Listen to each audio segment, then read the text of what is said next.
Bismillahirrahmanirrahim. Assalamualaikum warahmatullahi wabarakatuh. Waalaikumsalam warahmatullahi wabarakatuh.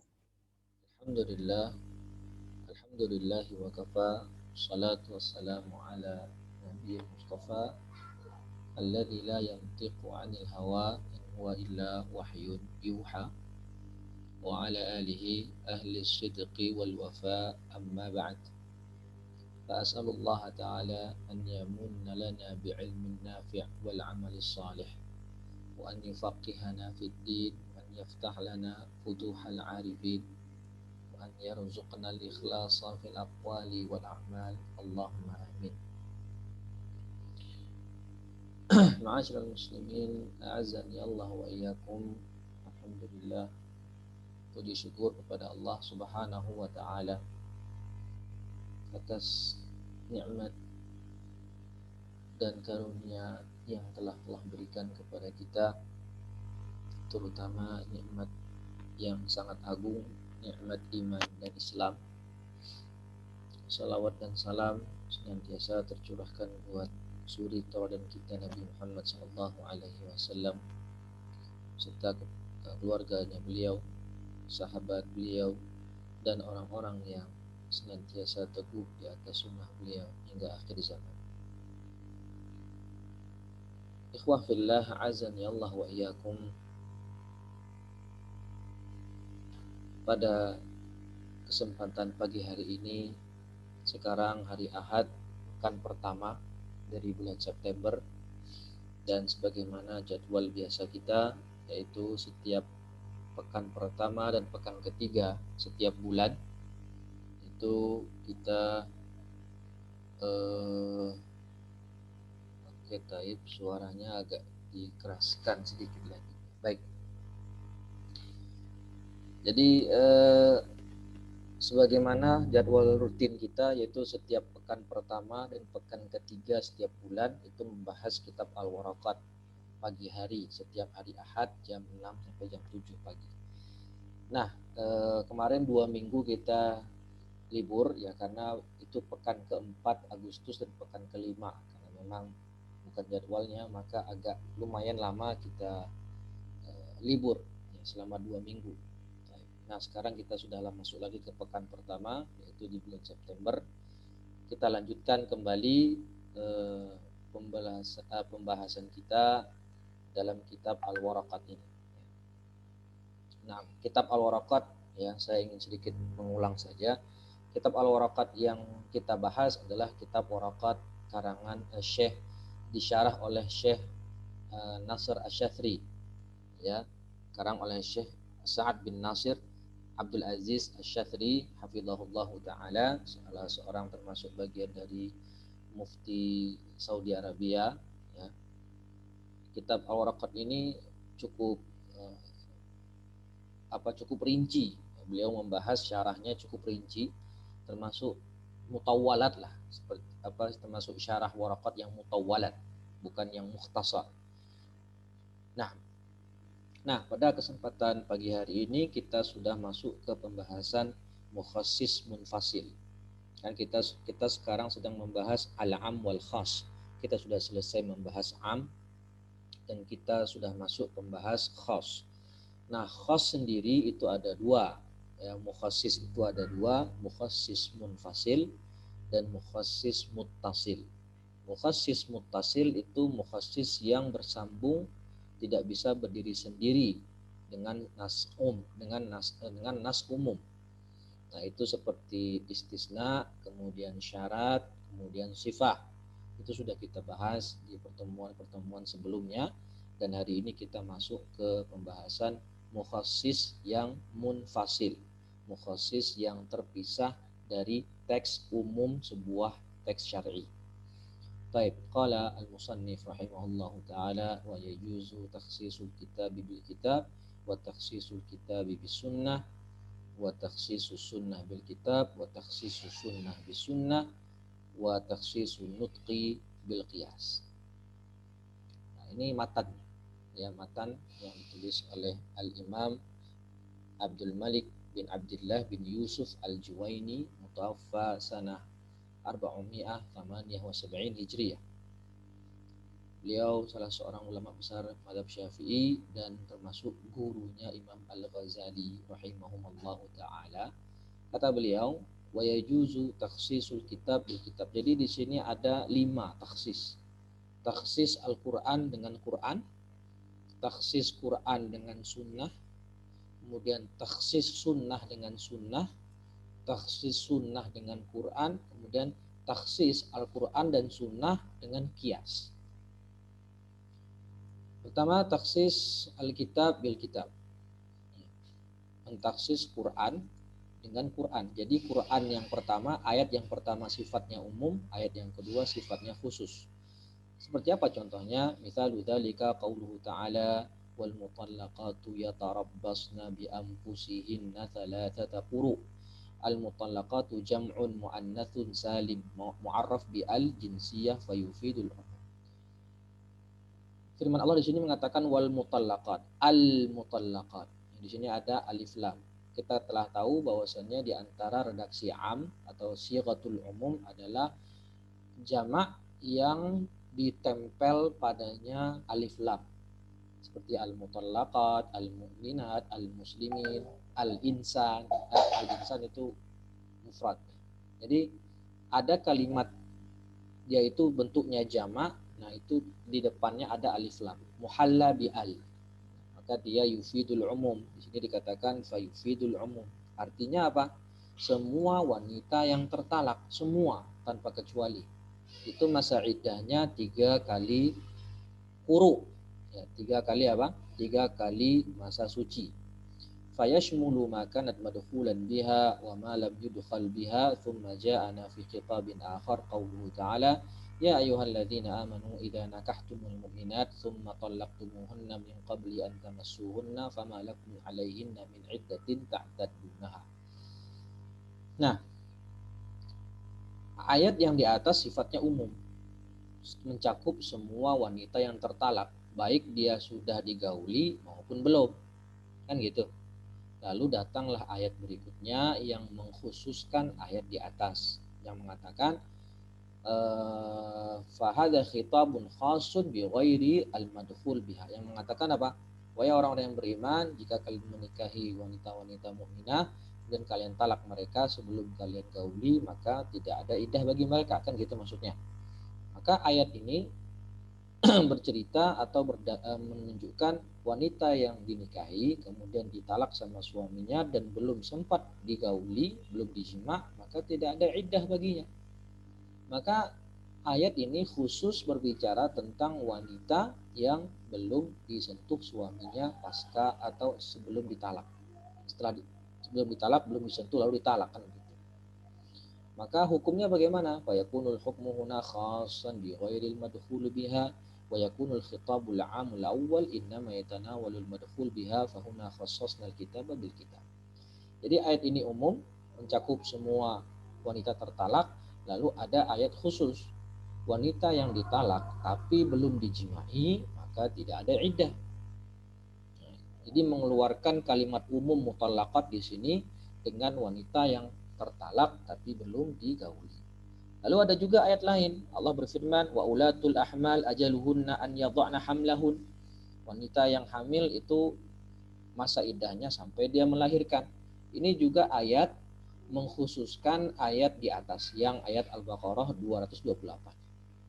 Jadi memang awalnya mutallaqat semuanya iddahnya 3 kali suci.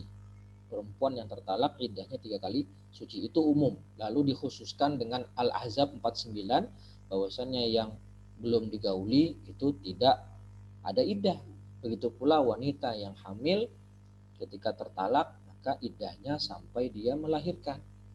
Ya, bisa 9 bulan lamanya, bisa mungkin bahkan hanya 4 jam.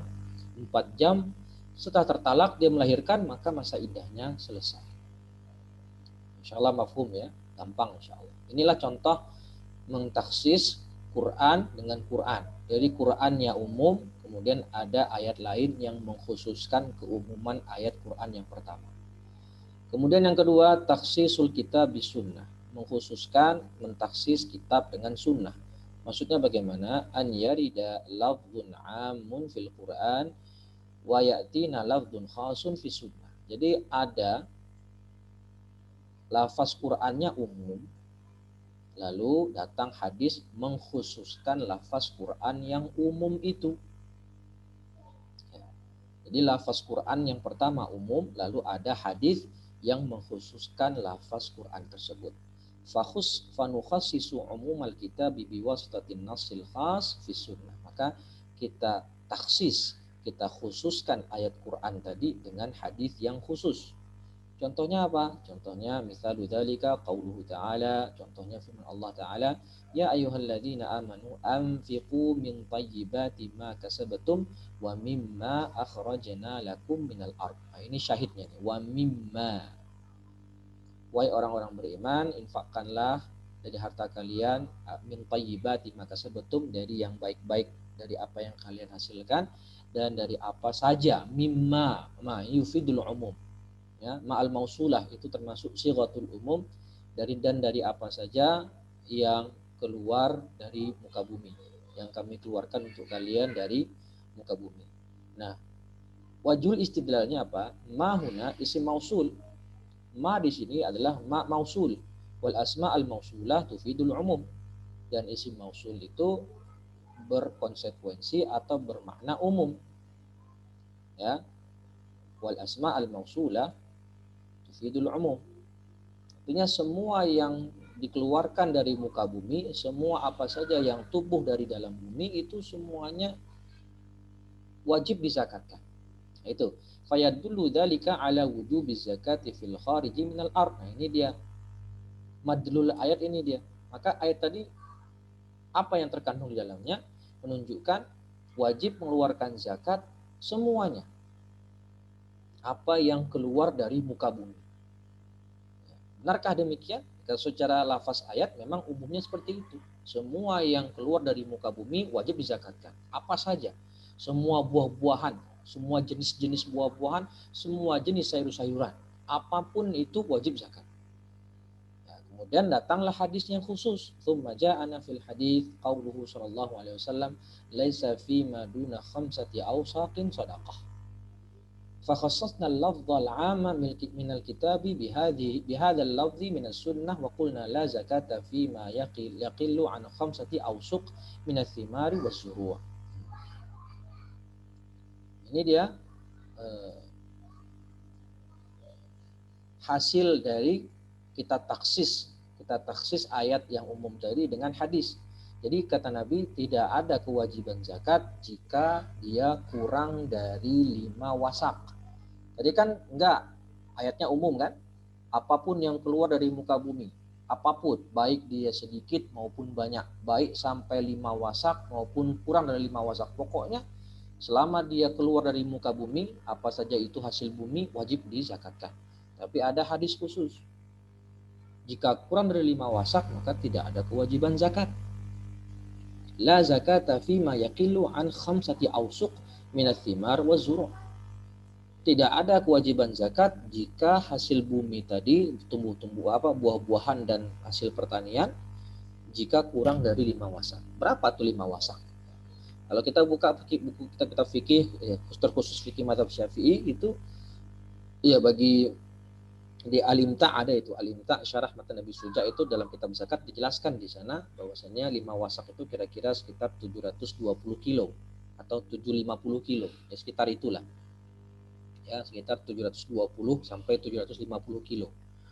Nah, jadi kalau kurang dari 5 wasak enggak ada zakat. Wa innamal wajib fi ma zada an 5 awsuq.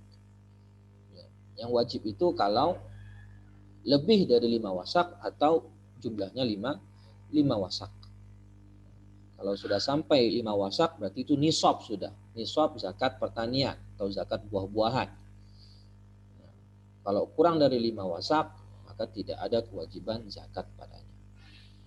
Nah, contoh yang lain. Contoh taksis sunnah, kitab dengan sunnah. Walladzina yaknizuna adh-dhahaba wal fiddata wa la yunfiqunaha fi sabilillah fabashshirhum bi'adzabin alim. Ya, Walladzina, yakni dan orang-orang yang menimbun emas dan perak, tidak menginfakkannya, tidak menzakatkannya di jalan Allah, maka berikanlah kabar gembira kepada mereka dengan azab yang pedih. Dallat ala wujubi zakati fi dzahab wal fiddah fil qalil wal katsir. Nah, ini kan, ini madlulnya. Ayat ini mengandung makna wajib kita mengeluarkan zakat emas dan perak, ya, atau zakat naqdan dalam pembahasan fikih zakat, zakat uang, alat tukar, baik dia banyak maupun sedikit. Tidak dijelaskan berapa nisabnya. Jadi pokoknya wajib mengeluarkan zakat harta, baik banyak maupun sedikit harta kita. Tsumma ja'ana fi sunnah, lalu datang sunnah anna Nabiya sallallahu alaihi wasallam khassasa hadzal hukma fi ma kana fawqa an-nisab wa ja'ala nisaban lidhahab wa huwa 20 mithqalan wa 20 mithqalan wa nisaban lil fiddah wa huwa 100 dirham. Lalu datanglah hadis yang masyhur insyaallah, ya, mengkhususkan hukum ayat tersebut yang awalnya umum, ya, dengan hadis menjelaskan kepada kita berapa nisab zakat emas dan perak. Emas itu nisabnya 20 mithqalan, sekitar 85 gram, sedangkan nisab fiddah itu 200 dirham, sekitar 595 gram. Ya, 595 gram. Nah, jadi ada penjelasan nisabnya. Jadi tidak semua harta kita zakatkan, baik harta kita sedikit maupun banyak, tapi ada nisabnya. Nah, inilah contoh taksis Quran dengan sunnah. Contoh yang ketiga, yang masyhur juga, Allah Ta'ala berfirman, hurrimat alaikumul maitah, hurrimat alaikum al-maitah, al-maitah. Al-maitah ini yufidul umum. Kenapa? Karena mufrad bertemu dengan alif lam. Kalimat mufrad ada alif lamnya, itu yufidul umum. Seperti kemarin, innal insana, al-insan, itu juga yufidul umum. Berarti kan ayat ini berbicara semua bangkai haram untuk dikonsumsi. Tetapi ada hadis yang mengkhususkan ayat tersebut yang berbunyi apa? Qala Rasulullah sallallahu alaihi wasallam, uhillat lana maitatan. Dihalalkan bagi kita dua bangkai, as-samak wal jarad, yaitu ikan dan belalang. Nah,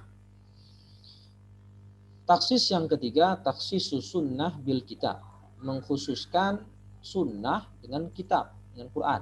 Apa maksudnya? Yakni an ya'tina lafdzun amun fi sunnah thumma ya'tina lafdzun khasun fil Quran. Hadisnya sifatnya umum, maknanya umum, ditaksis oleh Al-Quran. Ditaksis oleh Al-Quran.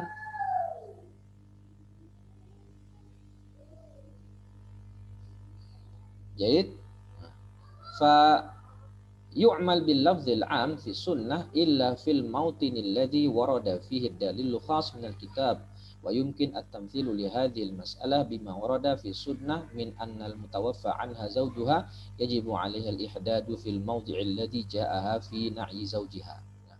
Jadi kalau sunnahnya itu umum lafaznya, maknanya, maka ada Quran yang mentaksis, yang mengkhususkan. Maka kita amalkan taksis tersebut, ya, kecuali di tempat-tempat yang dimana terdapat dalil khusus dari Quran. Yang mungkin kita berikan contoh dalam permasalahan ini adalah sebagaimana yang terdapat dalam hadis tentang kewajiban seorang istri yang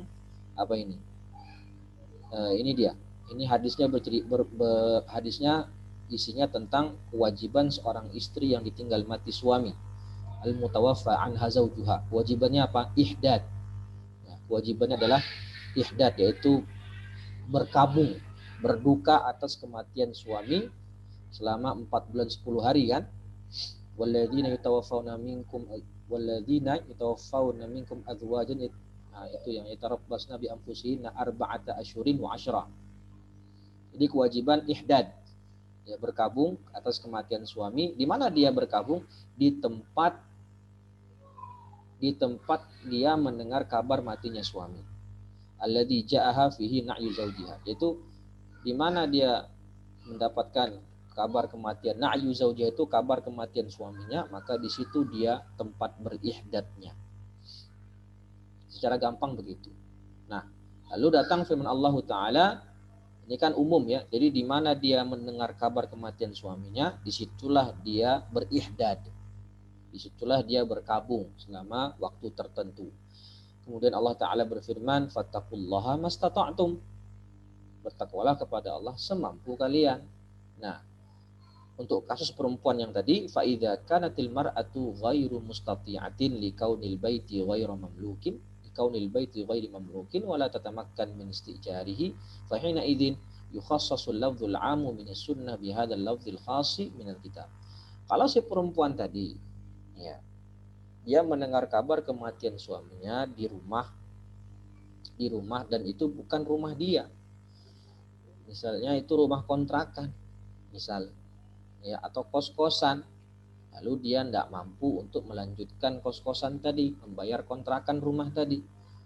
Maka tentu dia boleh melakukan ihdad di tempat lain. Bisa dia ihdad di rumah orang tuanya misalnya, bisa. Kenapa? Fattaqullaha mastata'tum. Ya, bertakwalah kepada Allah semampu kalian. Ya, semampu kalian. Itu contoh pertama. Nah, jadi hadisnya ini umum, kemudian dikhususkan oleh Quran.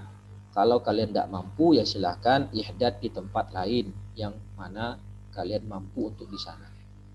Contoh yang lain itu seperti hadis Nabi SAW yang bersabda, umirtu an uqatilan nas hatta yashhadu an la ilaha illallah wa anni rasulullah.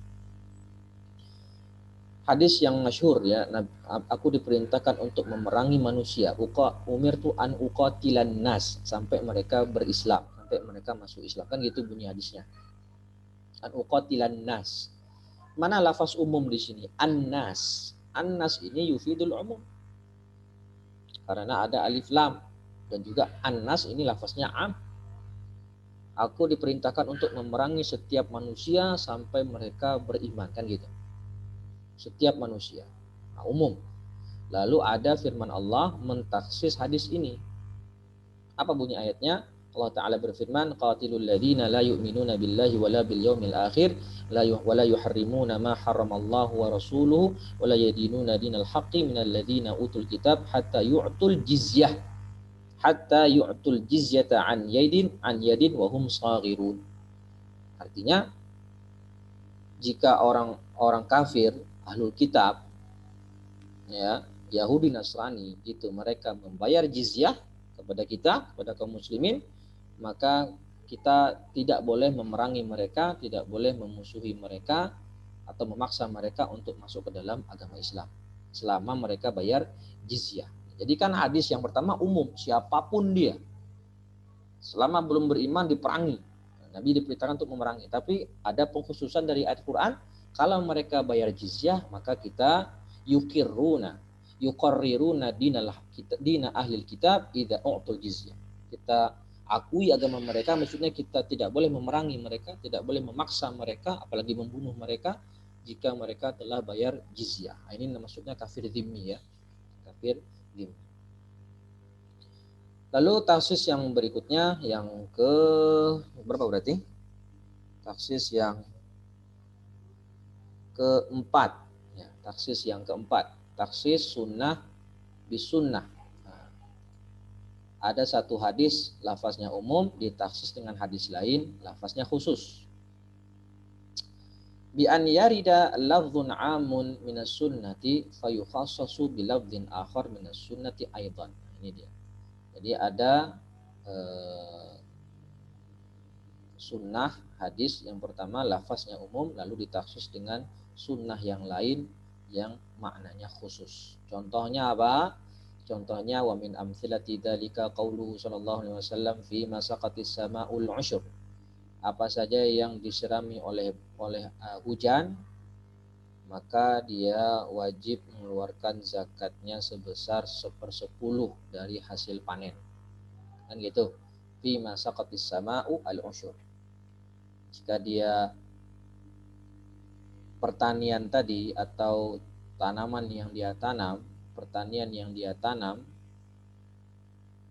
itu hanya membutuhkan air hujan saja, maka zakatnya adalah 1/10 dari hasil panen. Tentu jika telah sampai nisab tadi kan, setelah 5 wasak. Ma isim mausul afadal umum. Nah, kembali lagi, dari mana kita tahu kalau ini lafaznya umum? Dari huruf ma. Karena dia termasuk isim mausul yufidul umum. Fahadha lafdun amun yashmulul qalila wal kathir wa yashmulu jami'a ma akhrajat al-ardu mimma saqathu sama. Jadi ini mencakup semua yang disiram oleh air hujan, baik dia banyak maupun sedikit, dan mencakup semua tanaman, semua hasil bumi yang disiram oleh air hujan. Semua, tanpa kecuali. Baik, itu lafaznya umum. Kemudian fa khussisa hadzal lafdzul 'am bi lafdzin akhar khassun minas sunnah. Lalu hadis ini yang dia lafaznya umum, bermakna umum, ditaksis oleh hadis lain dengan bermakna khusus. Apa itu? Laisa fi ma duna khamsati awsuqin shadaqah. Ya, ini tadi kan, tidak ada kewajiban zakat terhadap zakat pertanian atau zakat buah-buahan selama kurang dari 5 wasak atau 750 kilo. Jadi tidak banyak maupun sedikit, enggak. Yang penting ada, enggak, ya. Jadi harus ada batasan nisabnya, yaitu 5 wasak. Nah, itu taksis sunnah dengan sunnah.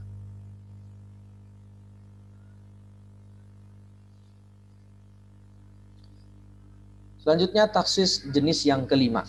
Ya, taksis jenis yang kelima yaitu taksisun nutqi bil qiyas. Yang kelima. Apa itu nutq? Nutq itu adalah Quran dan sunnah. Jadi Al-Quran ditaksis dengan qiyas atau as-sunnah ditaksis dengan qiyas. Ya, bagaimana contoh? Di sini beliau membawakan contoh Al-Quran ditaksis dengan qiyas. Mada qala al-syarih hafizahullah?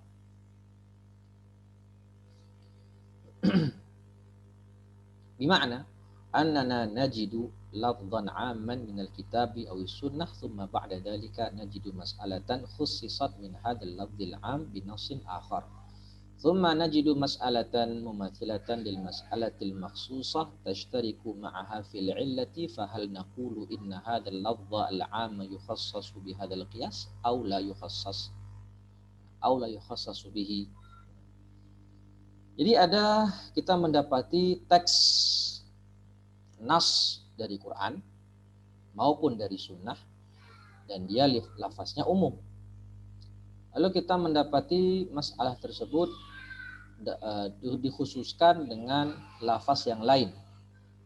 Ya, jadi Quran ada yang mentaksis dari Quran, ya, atau Quran ditaksis dengan sunnah, atau tadi sunnah dengan sunnah dan seterusnya. Kemudian kita mendapati permasalahan yang sama yang mempunyai tashtariku ma'aha fil illah. Ya, yang masalah tadi ternyata mempunyai illah yang sama. Kesamaan dalam illah. Sehingga bisa nggak kita kiaskan? Ya, bisa nggak kita kiaskan? Baik. Atau nggak kita kiaskan? Nah, ini. Maksudnya bagaimana? Contohnya bagaimana? Nah, supaya lebih paham itu kan dengan contoh ya. Contoh begini. Allah Ta'ala berfirman, wa ahallallahu al-bay'a wa harrama ar-riba.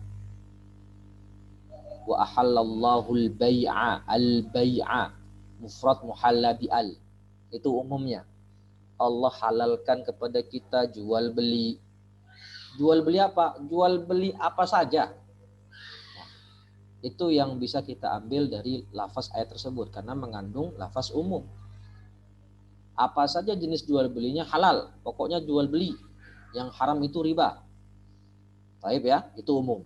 Lalu datang hadis yang menjelaskan naha an bai'il muzabanah. Nabi melarang jual beli muzabanah. Nah, apa itu jual beli muzabanah? Dijelaskan sama Syekh Asy-Syadzili di sini, huwa bai'ut tamr jaf al-maknus birrutab alladzi ya junia haditsan minan nakhli. Jual beli muzabanah itu kita membeli kurma basah dengan kurma kering. Ya, membeli kurma basah dengan kurma kering. Baik. Ini dilarang, ya, dilarang. Kalau pembahasan detailnya itu di kitab-kitab fikih, ya, fikih muamalah. Jadi kita fokus dulu di sini bagaimana maksudnya taksis Quran dengan kias. Ya. Jadi ada hadis yang menjelaskan jual beli itu tidak semuanya boleh, tidak semuanya halal. Di sini jelaskan ada jual beli yang haram, yaitu jual beli muzabanah.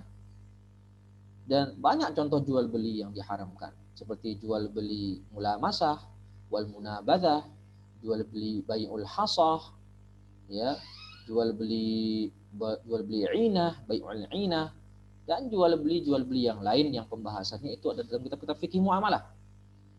Nah, baik ya, ini kita fokus dulu di sini. Jual beli muzabanah, jual beli kurma kering dengan kurma basah. Itu enggak boleh. Fahuna khussisa umumul kitab bis sunnah. Nah, sampai di sini kita tahu ini namanya Quran yang umum ditaksis dengan sunnah. Itu masuk pembahasan nomor 2 tadi. Quran ditaksis dengan sunnah. Nah, sampai sini begitu. Lalu kiasnya di mana? Tsumma ja'at mas'alatun ukhra musyabihatan laha wa hiya bai'ul inab bizabib. Lalu ada permasalahan yang mirip dengan jual beli muzabanah. Apa itu? Jual beli inab, anggur, dengan kismis. Kismis kan anggur yang dikeringkan. Al-inab junia haditsan minasyajar wa zabib inabun mujaffaf. Ya, inab itu yang baru dipetik dari pohonnya, masih basah. Sedangkan zabib, kismis itu anggur kering. Ya, inab itu anggur, ya. Fahina idzin naqulu bai'al inabi bizabib yuqasu ala bai'it tamar birutab. Oleh karena itu kita katakan jual beli inab dengan zabib itu juga hukumnya haram. Loh, kok bisa? Dari mana kita ambil istidlal seperti itu? Istimbat seperti itu dari mana? Karena kita mengkiaskan ini jual beli inab dengan zabib dengan jual beli tamar dengan rutab. Yuqasu ala bai'it tamar birutab. Kenapa kita kiaskan? Karena mempunyai kesamaan illah. Tashtariku ma'aha fil illah. Fayumna'u minhu, maka dilarang jual beli demikian. Wa yukhassasu umumu qawlihi ta'ala, dan ini mengkhususkan firman Allah, wa ahallallahu al-bai'a biqiyasi bai'il inab bizabib ala bai'it tamar birutab. Jadi ayatnya umum, datang hadis khusus, tidak semua jual beli itu dibolehkan. Contohnya bai'ul muzabanah, yaitu kurma kering dengan kurma basah. Taib. Lalu ada permasalahan yang serupa dengan itu, jual beli inab dengan zabib. Ternyata ilahnya dilihat sama, maka dikiaskan juga hukum jual beli anggur dengan kismis itu terlarang karena beratnya tidak sama, kan begitu. Contoh yang lain, ya, biar tambah paham. Contoh yang lain itu seperti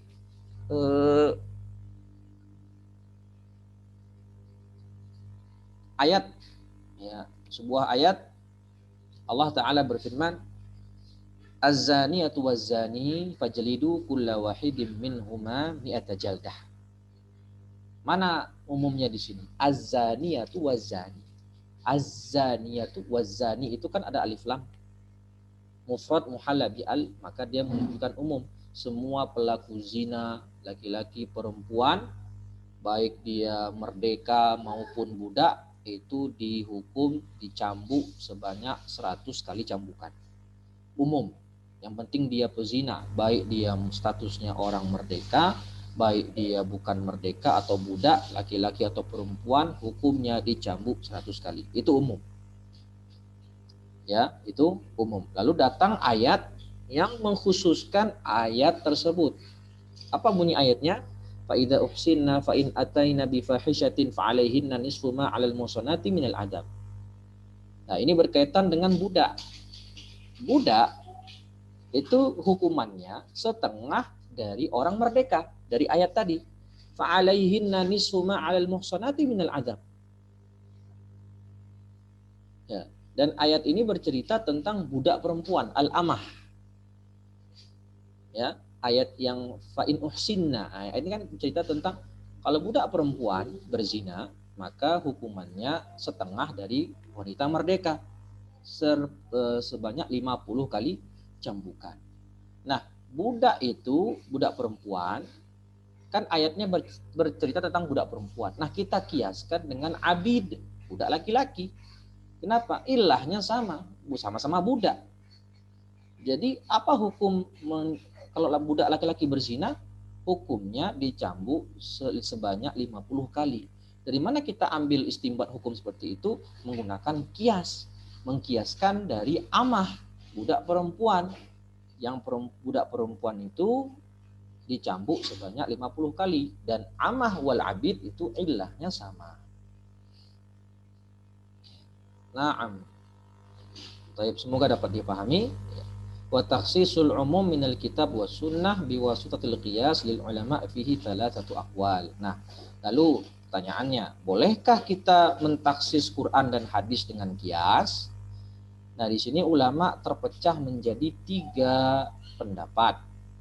Pendapat pertama, al-qaulul awal annahu jaiz mutlaqan, boleh secara mutlak, boleh. Ini qaul awal. Kenapa kok boleh? Alasannya bi annal qiyasa dalilun min adillati syara' fakama yukhassasul kitabu biwasitatis sunnah wal ijma'u kadzalika yukhassasu biwasitatil qiyas. Karena qiyas itu termasuk dalil syariat, bahkan termasuk dalil syariat yang muttafaq 'alaiha, yang disepakati oleh seluruh ulama. Maka kalau Al-Qur'an itu bisa ditaksis dengan sunnah atau dengan ijma', maka boleh juga dong Al-Quran dan sunnah ditaksis dengan kias. Nah, gitu bahasanya. Kedua, pendapat ulama yang kedua mengatakan, enggak, anna umumal kitab wa sunnah la yukhassasani bil qiyas. Enggak boleh kita keumuman Quran, keumuman hadis enggak bisa ditaksis dengan kias. Kenapa? Di annal kitab wa sunnata mansubatan di annal kitaba wa sunnata mansubatun ila sahibi syar'i wa hiya kalamullah wa kalamu rasulillah. Karena Al-Qur'an dan sunnah itu dinisbahkan kepada pemilik syariat, yaitu kalamullah wa kalam Rasulullah sallallahu alaihi wasallam. Fala yasihu lana an natruka kalam Allah wa kalam Rasulih biwasitati ara'ina wa ijtihadatina. Kalau begitu tidak boleh kita meninggalkan kalamullah atau kalam Rasulullah dan dengan mendahulukan atau kita tinggalkan Al-Quran dan hadis dan kita ambil pendapat ara' dan ijtihad kita. Karena kan kias itu bentuk ijtihad, ya. Ijtihad dengan kias, gitu. Itu pendapat yang kedua. Artinya tidak boleh. Berarti yang pertama boleh secara mutlak, yang kedua enggak boleh secara mutlak. Yang ketiga bagaimana? Tafsil, diperinci. Nah, annahu idza kanat al-illatul mansusah. Nah, kalau dia illahnya itu mansusah. Apa itu illah mansusah? Illah yang memang disebutkan dalam nas. Illah itu tersurat, disebutkan dalam nas. Fa innana nukhassisu umumal kitabi was sunnati biwasitatil qiyas. Maka kalau illahnya mansusah, boleh kita mentaksis Quran dan sunnah dengan qiyas. Amma idza kanat al-illatul mustanbatah, idza kanat al-illatul mustanbatah biwasitati ijtihadi lil ulama fa innana la nukhassisu umumal kitabi wala umumas sunnati biha. Kalau illahnya mustanbatah, jadi illah mustanbatah itu illah yang memang berasal dari ijtihad ulama. Seperti yang masyhur itu contoh illah apa? Illah al-asnaf ar-ribawiyah, barang-barang ribawi yang 6 itu. Al-dhahab wal fiddah, at-tamr wal milh wal syair wal bur. Apa? At-tamr wal milh wal syair wa satu lagi saya lupa. Jadi ada 6 kan? Ada 6 illah, ada 6 barang-barang ribawi. Nah, sedang yang pertama barang ribawinya adzab wal fiddah. Ilahnya apa kok dikatakan riba? Kata ulama yang satu, ilahnya adalah alat tukar. Nah, kata ulama lain mengatakan ilahnya begini. Baik, sedangkan yang 4 yang lain itu ilahnya adalah makanan pokok. Nah, kata ulama yang mengatakan enggak, ilahnya karena hal tersebut, barang-barang tersebut sesuatu yang bisa disimpan dalam jangka waktu yang lama. Jadi setiap ulama mempunyai pandangan ilah tersendiri. Jadi ilahnya nggak mansus. Ilahnya itu berasal dari ijtihad para ulama. Nah, makanya mereka berselisih masalah ilah dalam asnaf al-ribawiyah, barang-barang ribawi yang 6 itu. Maka kalau ilahnya mustambatah, ya tidak boleh kita taksis keumuman Quran dan hadis dengan kias. Taib wa hadzal qawlu huwa adharul aqwal. Syekh Asy-Syadzili mengatakan, beliau berpendapat merajihkan pendapat yang ketiga ini. Ditafsir. Jadi tidak mutlak boleh, tidak mutlak enggak boleh, tapi dirinci. Kalau illahnya mansusah boleh ditaksis dengan kias. Tapi kalau illahnya mustambatah enggak boleh. وذلك لأن النص على العلة يفيدنا وجود الحكم كلما وجدت هذه العلة وقد سبق في مسألة بيع العنب بالزبيب ذكر العلة بقوله أينقص إذا جف. Dan nas ala al-illah, ya, illah yang disebutkan dalam nas itu apa namanya, memberikan kita faedah, bermakna adanya hukum setiap ada illah. Wujudul hukmi kullama wajadat hadhil illah. Ada hukum, ada illah. Ya kan? Apa tuh kaidah fikihnya? Al-hukmu yaduru ma'a illatihi. Jika ada hukum, jika ada illah, ada hukum, kan begitu. Enggak ada illah, enggak ada hukum. Waqad sabaqa fi mas'alati bai'il inab. Nah, tadi di masalah bai'ul inab bizabib, yang itu adalah dikiaskan dengan jual beli muzabanah, jual beli kurma kering dan kurma basah. Ilahnya dalam kurma kering, kurma basah itu apa ilahnya? Ayang kusu idza jaffa. Bukankah kalau kita membeli kurma basah dengan kurma membeli apa namanya? Ya, kurma basah dengan kurma kering, itu kan nanti kurma basah itu akan mengering. Bukankah nanti beratnya akan berkurang jika dia mengering? Jadi kan nggak sama beratnya. Di sekilo kurma basah dengan sekilo kurma kering ditukar, dibarter, tidak boleh meskipun sama-sama sekilo. Kenapa? Karena kurma basah ini nanti kalau dia kering, dia akan turun beratnya. Nah, itu kata Nabi. Ini ilah mansusah. Bukankah nanti beratnya akan berkurang? Jadi nggak sama lagi kan? Baik. Nah, ini ilahnya mansusah. Makanya wahadhil illah mawjudatun fi bai'il inab bizabib fayumna'u minhu li'anna al-illata mansusatan. Li'anna al-illata mansusatun. Jadi illah inab bizabib, illah kurma dengan rutab, tamar dengan rutab itu mansusah. Maka boleh kita kiaskan dengan jual beli kurma, jual beli anggur dengan kismis. Kenapa? Karena ilahnya itu mansusah, maka boleh kita kiaskan. Lalu wa na'ni bin nutqi qaulullah azza wa jalla wa qaulun nabi sallallahu alaihi wasallam, dan maksud dari perkataan Imam Haramain an-nutqu, maksud dari an-nutqu bin nutqi huna yaitu perkataan Allah dan perkataan Nabi. Qala Allah wa qala Rasul. Kata pensyarah bagaimana? Fihil muradu biqaulihin nutqi wa qad sara huna ala manhaji ahli sunnah wal jamaah fi annal qawla huna nutqu dunal ma'ani nafsiyah khilafan liman hajil asy'ariyah. Nah, ini unik di sini. Unik di sini. Apa uniknya?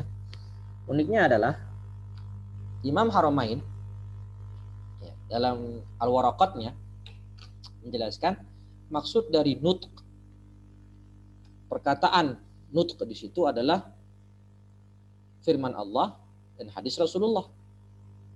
Qaulullah, qaul dan qaul Rasul.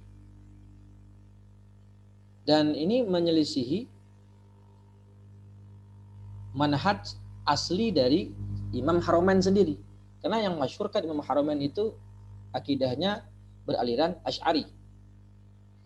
Ya, dan Asy'ariyah itu pemahaman mereka terhadap kalamullah adalah apa? Al-ma'ani an-nafsiyah. Nah, itu sudah kita bahas di awal-awal dulu.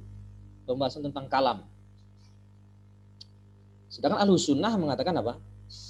Ahlul Athar lah. Kita katakan Ahlul Athar. Karena Asy'ariyah itu juga termasuk bagian yang ada yang mengatakan itu bagian Ahlus Sunnah juga. Jadi Asy'ariyah mengatakan kalam itu adalah al-ma'ani nafsiyah. Ya. Kata batin istilahnya. Ya, kata batin.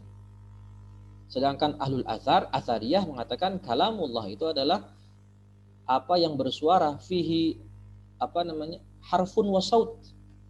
Ada suara, ada huruf. Nah, di sini Imam Haramain menjelaskan makna nutqu itu adalah kalamullah, qaulullah wa qaul Rasul. Berarti Imam Haramain di sini meyakini bahwasanya nutqu itu adalah sebagaimana apa yang diyakini oleh Ahlul Athar. Waqad sara musannif atau muallif Imam Haramain berjalan di atas manhaj Ahlus Sunnah dalam memahami kalam. Ya, bahwasanya kalam itu adalah harfun wa sautun. Berbeda dengan apa yang diyakini oleh Asy'ariyah ya, yang mengatakan kalam itu adalah al-ma'ani an-nafsiyah. Jadi di sini beliau menyelisihi akidah Asy'ariyah yang padahal kita tahu beliau termasuk tokoh Asy'ari yang bermadzhab Syafi'i. Ya, itu sudah masyhur sudah. Baik. Nah, wallahu taala wa a'lam. Ya, mungkin cukup sekian yang bisa kita bahas pada kesempatan pagi hari ini. Insyaallah baru pekan selanjutnya atau pertemuan selanjutnya kita membahas al-mujmal wal mubayyan. Nah, karena sudah jam 6.47. Sebelum kita akhiri sebagaimana biasa, jika ada yang kurang paham atau ada yang ingin bertanya, saya persilahkan. Falyatafaddal mashkura.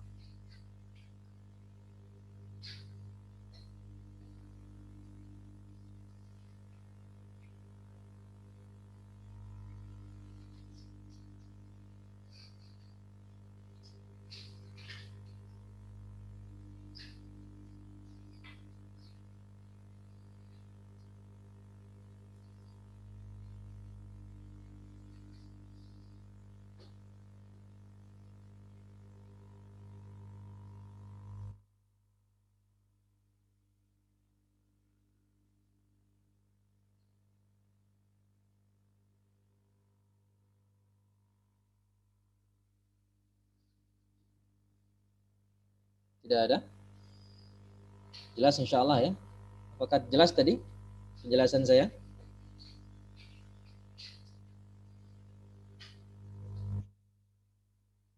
Kita responnya dulu. Baik, sudah bisa dipahami Ustaz. Barakallahu fiik. Insyaallah mudah ya, tidak terlalu susah dipahami. Nah, kesimpulannya baik, alhamdulillah. Kesimpulannya dari sini kita tahu bahwasanya orang yang tidak pernah belajar usul fikih maka harusnya lebih berhati-hati dalam menafsirkan Al-Quran. Ya, berhati-hati dalam menafsirkan Al-Quran. Jadi kita tahu seorang ahli tafsir itu mufassir dia harus mengetahui apa? Usul fikih juga ternyata. Kenapa? Karena kalau dia tidak mempunyai kapasitas ilmu dalam usul fikih, maka hasil tafsirannya akan ngawur. Ya enggak? Kenapa? Karena ternyata Al-Quran itu punya bisa ditaksis dengan hadis, juga bisa ditaksis dengan Al-Quran juga. Jadi ahli tafsir mufassir itu selain menguasai ilmu bahasa Arab, itu pasti menguasai kaidah-kaidah nahwu, dan dia juga harus mengetahui usul fikih. Dikhawatirkan kalau dia nggak mengetahui usul fikih, penafsirannya akan ngawur. Ya, dikatakan nanti wal mutallaqatu yatarabbasna. Nah, di sini dikatakan wanita-wanita yang tertalak. Berarti semuanya tanpa kecuali, padahal di sana ada kekhususan. Tidak semua wanita tertalak itu iddahnya 3 kali suci. Baik, ya, bisa kalau dia tidak digauli itu nggak ada iddah malah. Terus kalau dia hamil maka idahnya itu sampai dia melahirkan. Ya, dari sini kita semakin mengetahui betapa besarnya atau pentingnya kedudukan ilmu usul fikih dalam memahami teks-teks syariat baik dari Al-Quran maupun Sunnah. Barakallahu fikum. Terima kasih atas atensinya dan perhatiannya. Alhamdulillah, ya, cukup jelas ya apa yang disampaikan. Semoga bermanfaat bagi diri saya pribadi dan juga bagi kita semuanya. Kita akhiri perjumpaan kita di pagi hari ini. Sampai jumpa kembali di pekan ketiga insyaallah di pembahasan Al-Mujmal wal Mubayyan. Wallahu ta'ala wa a'lam. Kita tutup dengan membaca hamdalah dan doa kafaratul majlis. Alhamdulillahi rabbil alamin. Subhanakallahumma wa bihamdika asyhadu an la ilaha illa anta astaghfiruka wa atubu ilaih. Wassalamualaikum warahmatullahi wabarakatuh. Waalaikumsalam warahmatullahi wabarakatuh.